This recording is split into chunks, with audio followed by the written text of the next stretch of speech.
Sebelum mulai ceritanya, please subscribe dulu bagi yang belum, agar channel ini bisa upload terus dan berkembang. Terima kasih. Film dibuka dengan adegan seorang pria tua yang berjalan dalam ketakutan. Setelah sempat menaruh sesuatu di kotak surat, ia beranjak pergi dengan kaki terpincang-pincang hingga sebuah insiden tragis menyebabkannya tewas di tempat.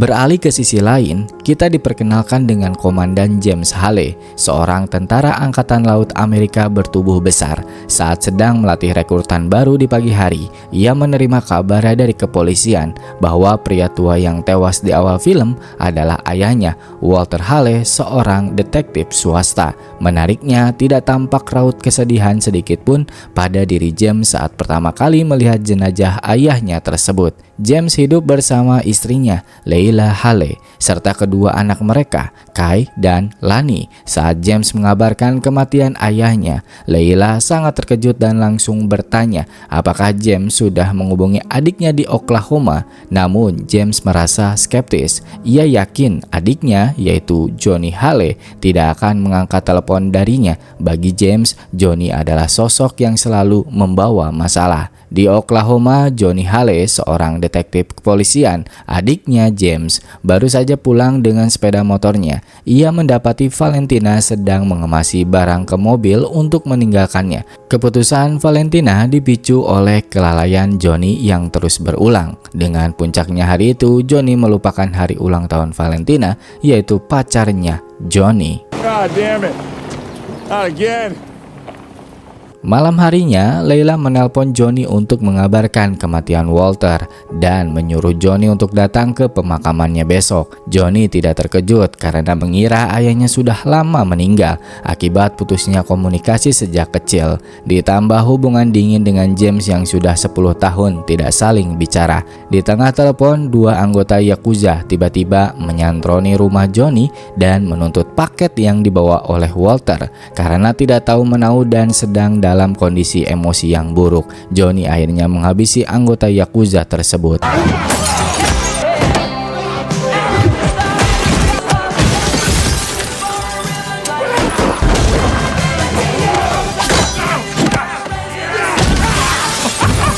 Prosesi pemakaman Walter berlangsung di Hawaii, tempat kelahirannya. Hening namun mencekam dengan kehadiran Yakuza dan sindikat Mr. K di belakang James. Saat James sedang membahas Johnny bersama Nina, tiba-tiba Johnny muncul dan mengejutkannya. Pertemuan pertama setelah 10 tahun tersebut langsung memicu ketegangan. Keduanya terlibat adu argumen dan saling ejek hingga harus dilerai oleh pendeta. Suasana mereda saat Gubernur Peter Mahoe datang memberikan sambutan, disusul dengan pelarungan abu jenazah Walter ke laut oleh beberapa petugas. Usai pemakaman, James dan Johnny pulang bersama sambil terus beradu argumen mengenai masa lalu. Terungkap bahwa Johnny memutus komunikasi karena perselingkuhan Walter yang menjelaskan status mereka sebagai saudara tiri. Ya, bisa dibilang Walter itu ayah mereka, tapi beda ibu. Ketegangan berlanjut saat makan bersama Peter. Suasana yang awalnya tenang berubah drastis ketika Johnny menyatakan niatnya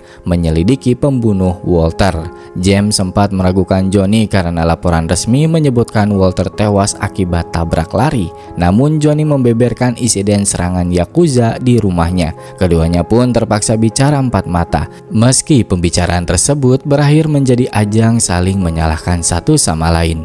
Malam harinya di sebuah bar, Johnny bertemu Alekai, anggota sindikat Mr. K. Dalam sebuah reuni singkat, Alekai menyampaikan pesan bahwa Mr. K ingin bertemu, namun Johnny menolak. Tak lama kemudian, Johnny pusing dan pingsan akibat minuman yang telah dibubuhi obat oleh penjaga bar. Saat terbangun, Johnny sudah berada di markas Mr. K. Kehadirannya memicu kemarahan sindikat tersebut. Sebagai peringatan, Mr. K memberikan tanda pada leher Johnny. Johnny dan Mr. K K memiliki masa lalu kelam, di mana Johnny memiliki keyakinan bahwa sindikat Mr. K yang telah membunuh ibunya. Tapi Mr. K mengatakan kalau dia bukanlah pelakunya. Mr. K memberi waktu 7 hari kepada Johnny untuk berada di Hawaii. Jika melewati batas tersebut, Johnny akan dieksekusi mati. Setelah itu, Johnny terbangun di pinggir pantai. Di kantor polisi Honolulu, James menemui detektif Rennet untuk meminta bukti terkait kematian Walter. Rennet menjelaskan bahwa penyelidikan akan sia-sia karena insiden di daerah Kalihi tersebut nihil saksi maupun bukti forensik. Ditambah satu-satunya CCTV di lokasi dalam keadaan rusak.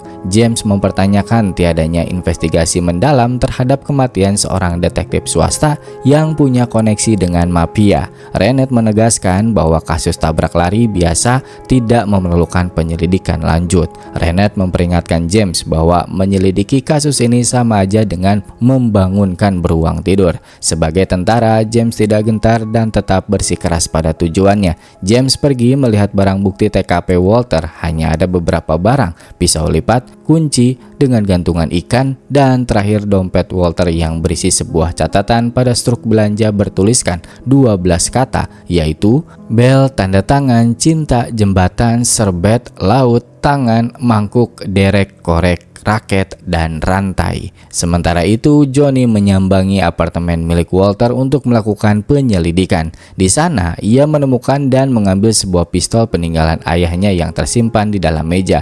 Tak lama berselang, seseorang masuk ke apartemen tersebut. Johnny segera bersembunyi dan mempergoki seseorang sedang menggeledah meja kerja Walter.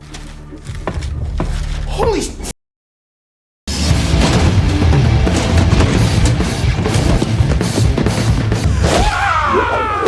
Johnny berhasil melumpuhkan penyusup yang ternyata adalah Pika. Alih-alih mencuri, Pika datang karena menganggap Walter sebagai figur ayah baginya. Selama ini, ia ditugaskan oleh Walter untuk meretas email, menyadap telepon, hingga memotret target. Sebelum meninggal, Walter sempat menginstruksikan Pika untuk bekerja ke perusahaan catering ternama, yaitu Nui Loa. Melihat potensi tersebut, Johnny pun langsung merekrut Pika untuk bekerja di bawah arahannya. James mendatangi lokasi kejadian di Kalihi untuk memeriksa langsung bekas ban mobil yang menabrak Walter. Ia menemukan fakta adanya 2 kamera pengawas, satu milik kota dan satu lagi milik toko alat dewasa. Saat berniat membeli rekaman dari 2 hari lalu di toko alat dewasa ini, James menghadapi manajer toko yang tidak kooperatif, sehingga ia terpaksa menggunakan sedikit kekerasan untuk mendapatkan rekaman tersebut. Johnny dan Pika menyelidiki apartemen Walter dan menemukan kejanggalan pada papan seluncur milik ayahnya. Setelah memeriksa sirip papan yang terbalik, Johnny menemukan sebuah cetak biru rahasia yang jatuh dari dalamnya. Karena dokumen tersebut memiliki segel resmi pemerintah, Johnny segera menghubungi Nani, asisten Peter, untuk meminta bantuan informasi. Nani pun bersedia membantu penyelidikan tersebut setelah agenda kampanyenya selesai. Setelah panggilan telepon ditutup, Johnny melihat ada tulisan dalam cetak biru itu, sekolah yang ada akan dibongkar, perumahan yang ada akan dibongkar. Pika yang sedari tadi bersama Johnny, dia pun pamit pulang saat akan keluar. James datang membawa flash disk berisi rekaman CCTV dengan gantungan kunci vulgar yang harus disensor. Rekaman tersebut memperlihatkan momen tragis saat Walter ditabrak dan dilindas oleh mobil van biru tanpa plat nomor. Insting detektif Johnny langsung bereaksi. Ia memerintahkan Pika untuk melacak keberadaan van tersebut, serta memeriksa daftar acara perusahaan Nui Loa dari minggu lalu hingga minggu depan. Setelah menyelesaikan urusan di apartemen, James dan Johnny pergi sambil terus berdebat mengenai kematian Walter. James masih meragukan apakah insiden tersebut pembunuhan berencana atau murni kecelakaan. Sementara Johnny yakin 100% bahwa ayah mereka itu dibunuh. Perdebatan sengit ini berlanjut hingga ke dalam mobil. Namun tiba-tiba sesuatu yang tak terduga terjadi menimpa mereka.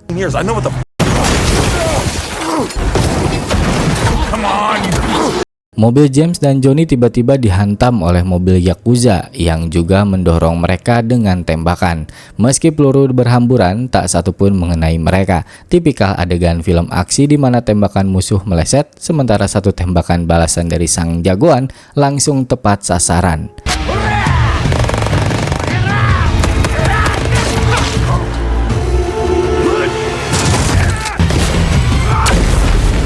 Insiden penembakan tersebut memicu kemarahan detektif Renard karena kekacauan yang ditimbulkan James dan Johnny. Renard yang mengetahui status Johnny sebagai polisi yang sedang diskors akibat kasus kekerasan mendesak mereka mengungkap alasan Yakuza mengincar nyawa keduanya. Namun James dan Johnny mengaku tidak punya jawaban pasti.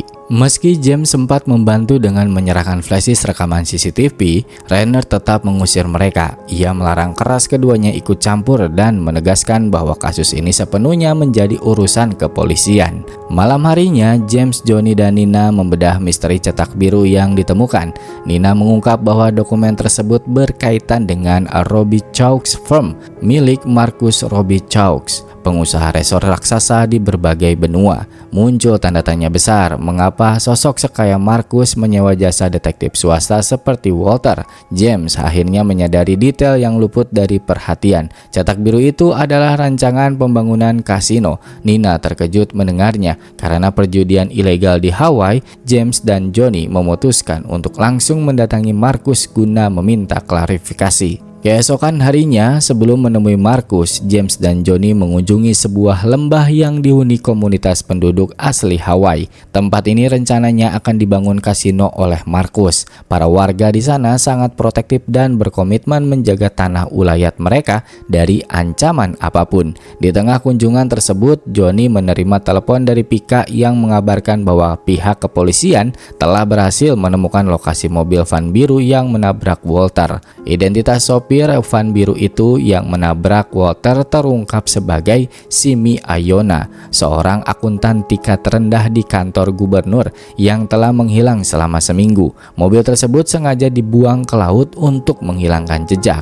Renard memiliki daftar resmi pemilik van biru di pulau tersebut, namun ia menolak menyerahkannya kepada Johnny dan James dengan dalih wewenang kepolisian. Meski begitu, Johnny sempat melirik daftar itu dan melihat satu-satunya nama Jepang, Hayashi Import. Di saat yang sama, Pika mengabarkan bahwa pesta Marcus akan segera dimulai. Ia pun memanfaatkan aksesnya sebagai pegawai catering untuk membawa James dan Johnny menyusup ke acara tersebut. Sesampainya di pesta Marcus, Pika menyerahkan catatan berisi informasi mengenai Hayashi Import, sebuah perusahaan asal Jepang yang seluruh stafnya merupakan warga negara Jepang. Hal ini memperkuat dugaan bahwa perusahaan tersebut hanyalah kedok bagi Yakuza, mengingat kelompok mafia tersebut memiliki banyak bisnis resmi di Hawaii. Setelah itu, Pika meninggalkan James dan Johnny untuk kembali bekerja. Namun, baru sekejap ditinggal, Johnny langsung kehilangan fokus karena terdistraksi oleh kehadiran seorang wanita cantik yang akhirnya membuat ia dan James berpencar.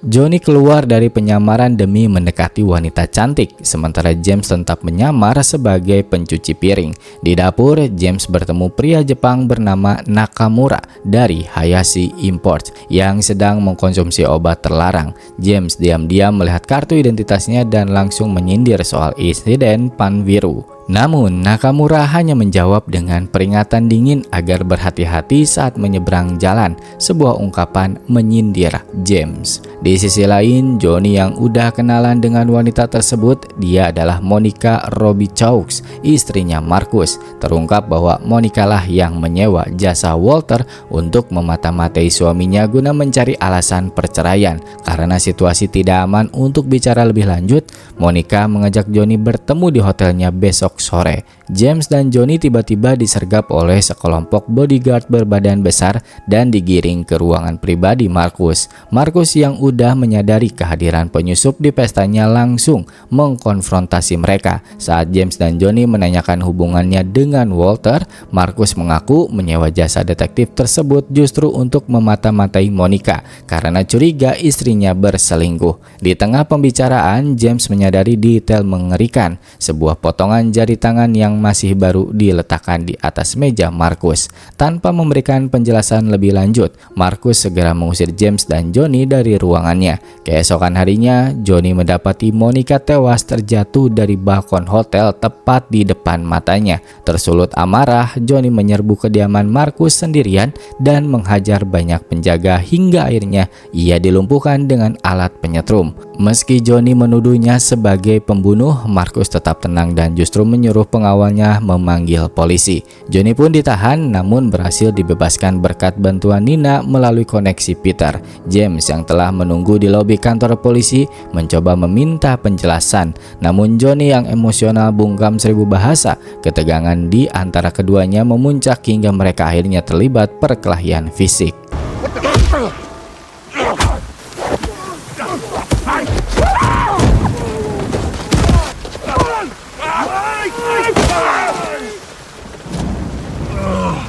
Usai bertikai, James dan Johnny pulang dan mendapat teguran keras dari Leila karena perilaku kekanak-kanakan mereka. Namun, suasana tegang berganti saat Valentina menelpon. Ia menemukan setumpuk surat berisi sebuah flash disk di rumah Johnny. Atas permintaan Johnny, Valentina segera terbang ke Hawaii untuk mengantarkan benda tersebut. Setibanya di bandara, Valentina jemput oleh Johnny, James, dan Pika. Di dalam mobil, Pika langsung memeriksa flash disk tersebut yang ternyata merupakan kunci akses ke sebuah dompet digital terproteksi. Untuk membukanya diperlukan 12 kata sandi acak. James teringat pada struk belanja peninggalan Walter yang kemungkinan berisi kode tersebut. Namun tepat saat mereka hendak memasukkan kata sandi, sebuah helikopter tiba-tiba muncul dan menyerang mobil mereka.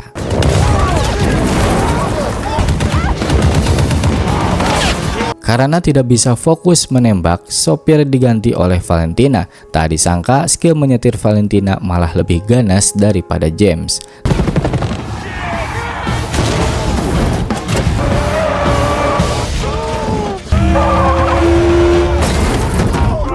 Tak hanya helikopter yang menyerang mereka, ada juga motor yang dikendarai oleh 2 orang. 2 orang itu berhasil ditabrak oleh Valentina, tapi mereka masih melakukan perlawanan meskipun berada pada mobil yang sedang melaju.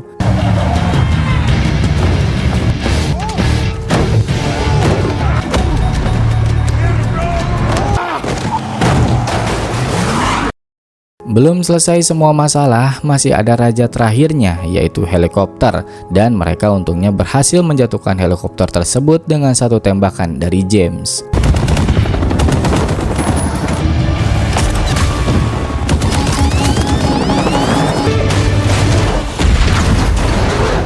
Setelah berhasil lolos dari kejaran helikopter, Pika akhirnya membongkar isi dompet digital yang ternyata berisi riwayat transfer luar negeri selama 3 tahun senilai 12 juta dolar ke rekening atas nama Peter Mahoe. Sementara itu, Nina di kantor gubernur mencoba membahas keterlibatan Marcus dalam rencana legalisasi judi dan membangun kasino di Hawaii. Peter bilang selama dia menjabat ini tidak akan pernah terjadi. Terungkap pola kejahatan terstruktur, Walter awalnya menyelidiki Monica, namun justru menemukan kekayaan tersembunyi tersebut. Walter kemudian menemukan Simi Ayona, akuntan pemerintah, dan menginstruksikannya mengunduh bukti transaksi kotor gubernur, baik untuk pemerasan maupun kesaksian. Simi menyerahkan flash itu kepada Walter. Mengetahui hal ini, Peter segera menghubungi Marcus, yang kemudian mengutus Yakuza untuk menyiksa Simi hingga ia mengkhianati Walter, yang berujung pada pembunuhan Walter untuk menutupi jejak mereka. Sesampainya di rumah, James dan Johnny mendapati kediaman mereka sunyi senyap. Ponsel Leila ditemukan tergeletak, sementara Lani dan Kai menghilang dari kamar mereka. James akhirnya menemukan anak-anaknya bersembunyi di kamar mandi dalam kondisi trauma. Tak lama kemudian, Marcus melakukan panggilan video yang memperlihatkan Leila dan Nani telah diculik olehnya. Terungkaplah bahwa Peter Mahoe memang bekerja sama dengan Marcus dalam konspirasi ini. Tersulut amarah besar, James membawa Johnny ke ruang rahasia penuh persenjataan militer miliknya. Mereka segera mempersiapkan amunisi dan senjata mematikan untuk menyerbu kediaman Marcus demi menyelamatkan para sandera.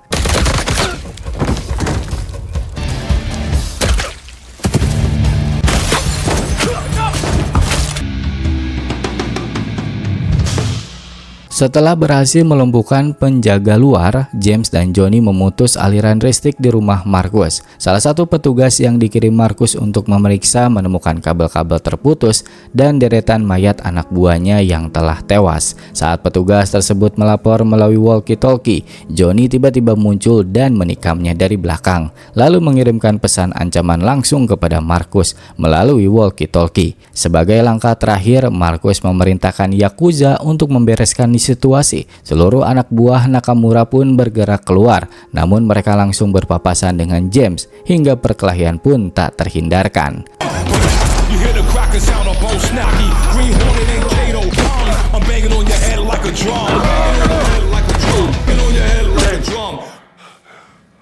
Setelah berhasil membebaskan Nina dan Layla, James dan Johnny mendapat kabar bahwa Marcus telah kabur. Meski James berniat mengamankan istri dan Nina, Layla justru mendesaknya untuk segera memburu Marcus. Johnny pun bergerak mengejar Marcus sendirian, namun di saat yang sama James dihadang oleh Nakamura. Akibatnya, dua pertarungan maut pecah secara bersamaan di lokasi berbeda. Johnny berhadapan dengan Marcus, sementara James berduel melawan Nakamura.